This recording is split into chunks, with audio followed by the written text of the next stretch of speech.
দর্শক, আমি আছি এখন পটুয়াখালী জেলার মহিপুর থানায় বিবিসি মার্কেটের সামনে।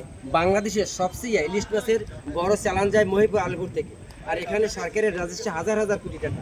তাই আমি দেখেন দর্শক, আমাদের এলাকায় যে বোটগুলো আছে সবগুলো এরকম এখন লঙ্গর দিয়ে আছে, কোনো বোট সাগরে যায় না।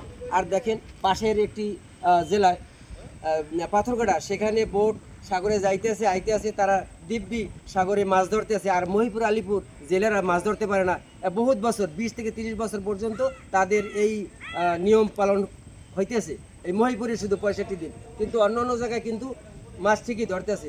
আমি উপরে মহল স্যারদেরকে বলি যে আমাদের মহিপুর আলিপুরের লোক জেলেরা যেন সাগরে 65 দিন যাইতে পারে, এরকম ব্যবস্থা যদি নিতেন তাহলে আমাদের এই জেলেদের অবস্থা খুব দুর্দশা। লঙ্গর দিয়ে আছে, কেউ বাড়িতে খাওয়া দাওয়ার ছেলেপেলে বাচ্চা কাচ্চা নিয়ে অনেক কষ্টে আছে।